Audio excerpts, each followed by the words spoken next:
Bad habits.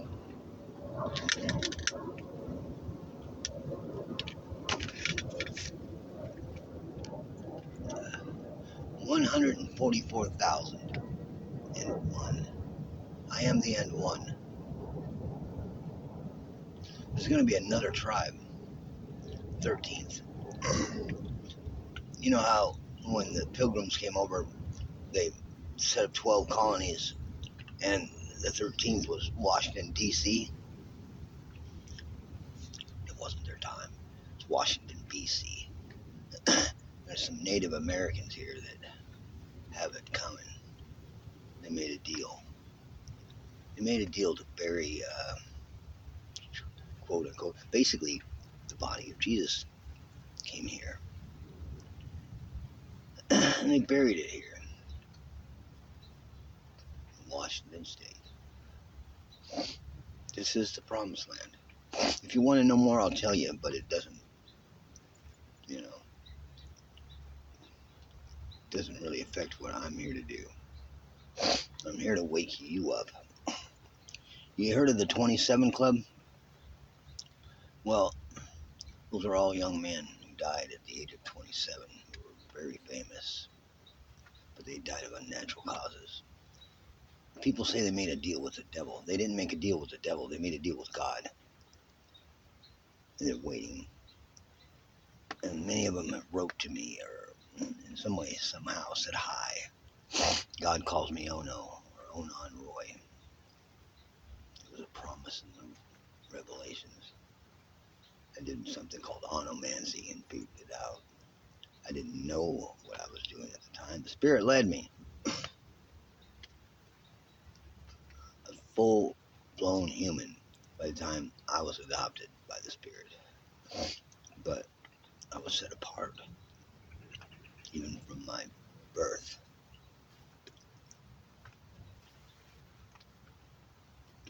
There's a group of people out here called star seeds.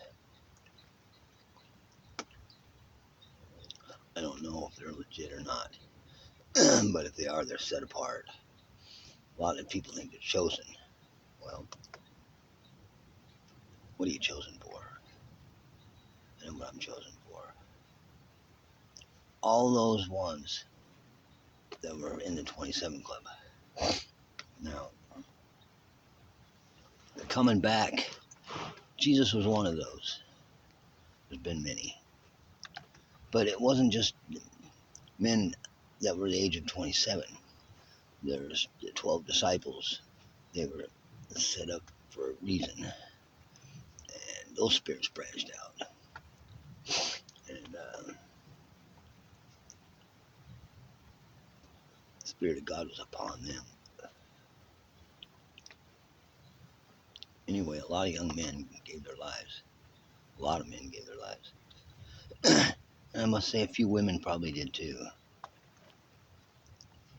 They're coming back. This is the Adam and Eve effect, where God gives the Spirit, and their days are without number. The Adam and Eve effect. We're in a divine reversal, people. Wake up. Where the first book is the last, and the last book is the first. It's a whole new Genesis. This is the land of confusion. Not enough love to go around. It's not for everybody. But this is, you might say, every one of those in the 27 Club, might as well call them Christ. They were Christ. Every one of them young men died with the Spirit of God in them. God's seen how they died. God's seen how they lived. And God's seen what everybody did to them. Many fakes out there. People claiming to be the leader of the Hokie empaths and trying to teach an empath to be an empath. Damn narcissist. You don't teach an empath to be an empath. He just is an empath. He can't help it. That's what is, what she is. You're going to know me. One way or another, you're going to know me. Especially those that the 27 Club comes back to. The spirits that God hands out. When God rests upon me. Many card readers read for me. And I enjoy it. It gives me comfort. As we go on, when you become reborn of the spirit, it's going to be insane. You won't be able to prove anything you're saying. People say you're crazy. Hold on to it and leave those people alone. You'll find me. You'll hear me. You'll know me. I'll know you.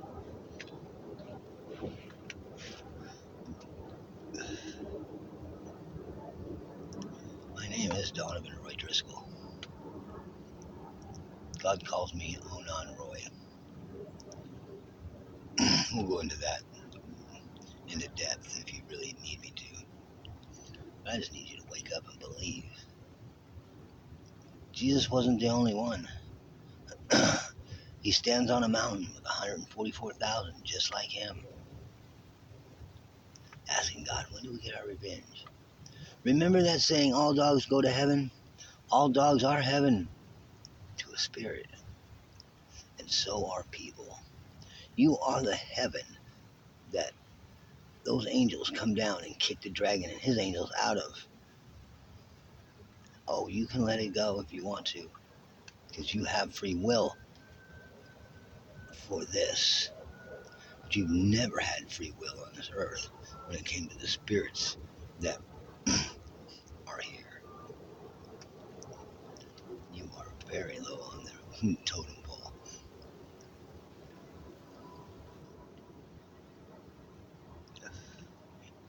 We're being rescued. You're going to get a chance to live well up to 1,000 years. Well up to 1,000 years.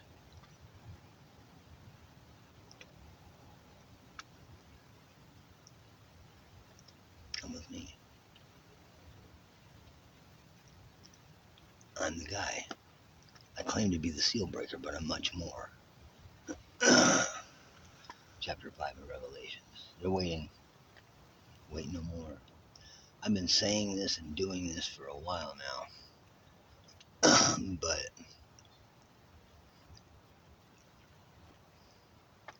there's a lot of buts. If your lives were like mine, it weren't that much fun. But we made the best of it. Good.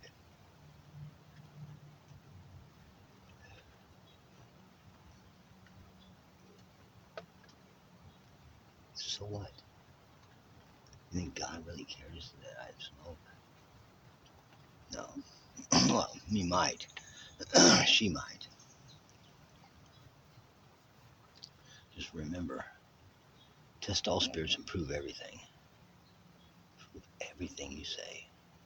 Prove everything the spirit downloads into you. You'll find a book. You'll find a way.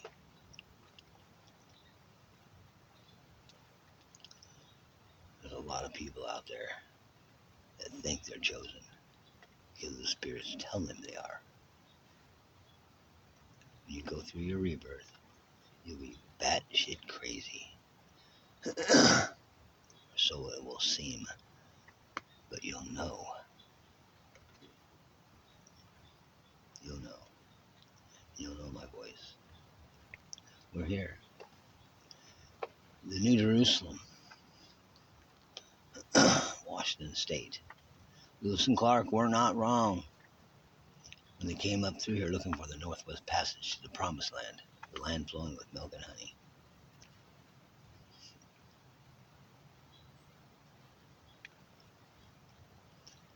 You'll get a lot more videos like this.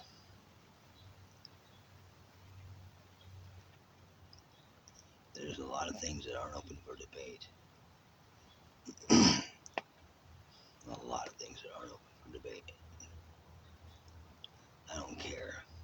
Jesus, he was the second coming of Christ. It went on and on and on.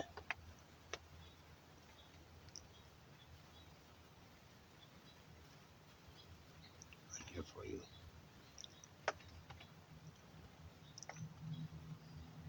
If God makes me a ruler or a king, so be it. It's because He's tested my heart and He knows what I'm about. He's put me through a lot of trial and tribulations. If I don't become a king, if I don't become a ruler, then so be it. Whatever God does with me is okay. I've learned a lot, and I enjoy all my time I've had with God. Everything I've learned. Everything I've learned. You know,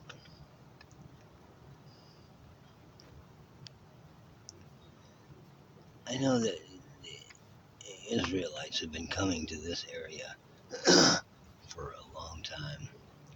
I do believe that Solomon came here and got his cedar trees from Bashan Island in the Puget Sound. It says that Solomon got his cedars from Bashan and Lebanon and Bashan. Well, Captain Cook and Captain Rainier, when they sailed into the Puget Sound, they noted the big cedar stumps that had been cut, and the Indians were asked about it. And they said they didn't know. They didn't do that. They didn't harvest trees like that. Oh, but Solomon did, which makes it very plausible that the body of Jesus was buried here. Oh, it was already found. It was found in the 1800s by some loggers. They were able to sell it into a private collection for beer money.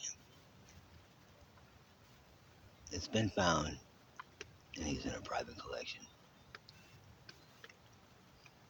Hopefully you hear this. This mummy that they found was in a fetal position, brains pulled through its nose. Only the Israelites and the Egyptians did that. If you want to know why I say this, I say it with conviction, and I know it to be true. But the things that I've found as far as evidence, remember, test all spirits and prove everything. Well, for one, and you're going to hear it here, many people are going to copy me, right? But I've been saying this. They can go back through all my videos. They buried Jesus with 100 pounds of frankincense and myrrh. 100 pounds. You know, that's like 2 hay bales. Yeah. So they wrap up this frankincense and myrrh, right? And they have this big circus. Women crying, people yelling, and a procession. They head off and put this mummy, well, put the herbs into a tomb.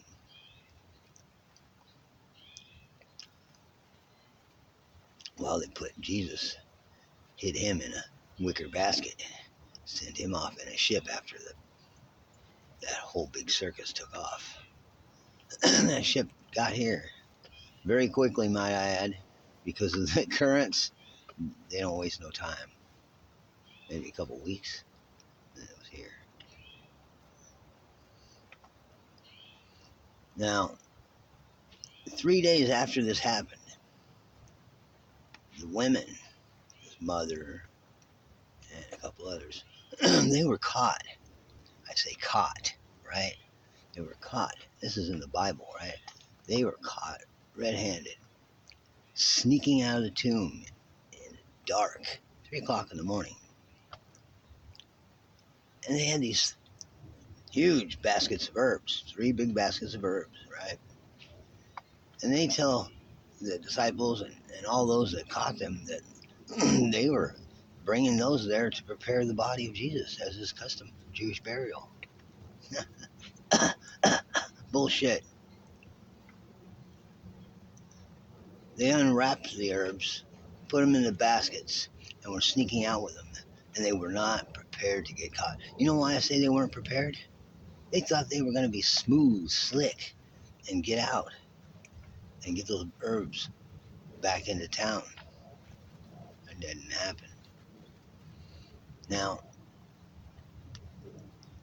it's been this way for a long time where the police arrive on the scene and they split everybody up, right? So they can get the story. They were not prepared. They did not have a story. They didn't think they were going to get caught. They got caught. In the Bible, in the death and burial of Jesus Christ, read each one of the Gospels, and you're going to find that each one of the Gospels contradict each other, and not one preacher has ever said anything about it. One says there was two angels in the tomb. One said there was two men in the tomb. One says an angel rolled the stone away from the tomb for them. And another one said there was a man outside the tomb. No one has ever pointed this out. Why? Well, they get Peter to look in the tomb, right? What does Peter see? He looks down in the tomb, and all he sees was the wrapping.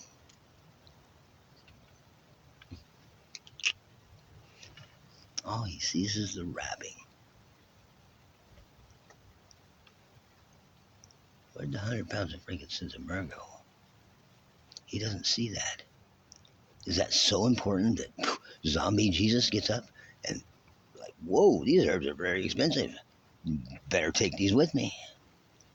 I highly doubt it. I say highly doubt it, but I already know.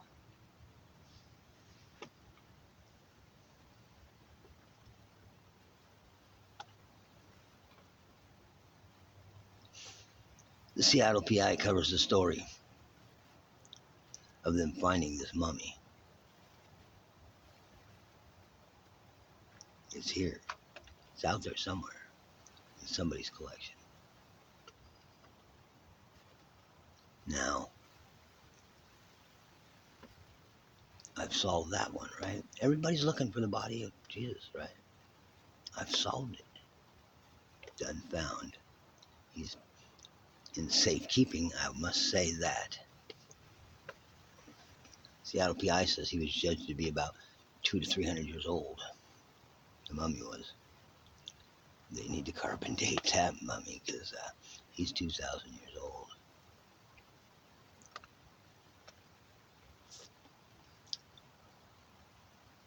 One other thing that I've solved is where the Ark of the Covenant lies. And again, I didn't solve it. Jacques Cousteau solved it. And when it's time, it comes here, back here to the Promised Land, to New Jerusalem. It talks about the height of the temple in Revelations. And when John's coming out of his vision, he sees it, right? He's coming down. It looks like a bride adorned for her groom on a wedding day. Basically, that's like a wedding dress, right? We'll see it. Look, the temple in Revelations, it says it's after the measurement of man, right? Well, they're calling that cubits. 14,440 cubits high. Well, Mount Rainier is 14,440 feet high. And we're not arguing about snow level or whatever the case may be. All right? 4 or 5 feet. Metaphorically speaking, it's 14,440 feet high.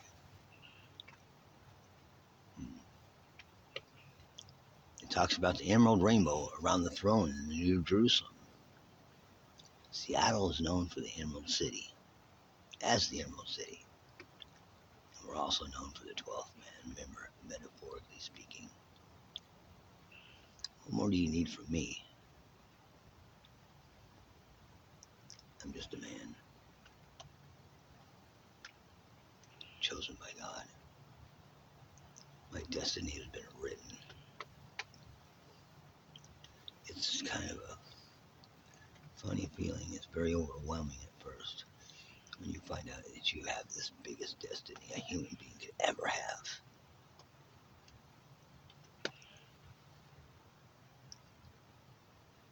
It's not overwhelming no more. And I'm pretty humble about it. I don't have some God complex. I don't push people around. On the contrary, I get pushed around.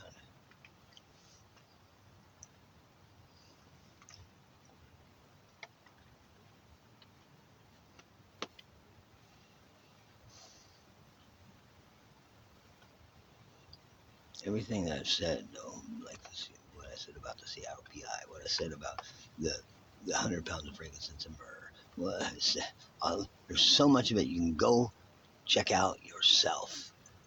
Find it yourself. Look at what I said. I've opened your eyes. Don't argue with me. Go look. I don't need to tell you what verse, what chapter. I told you, look under the death and resurrection.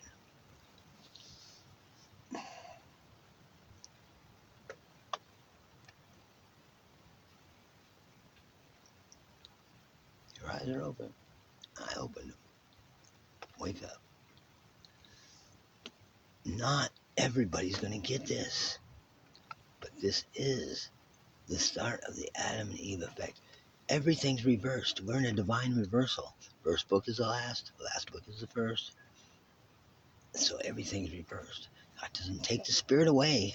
He gives it from eating from that tree of knowledge. And I've given you a bunch of knowledge. Only the Antichrist doesn't want you to get the knowledge. It wasn't. It was set up so that you must have some sort of knowledge and wisdom and understanding. I mean, what God is offering here isn't for everyone. But if you can figure it out, it's for you. You're blessed.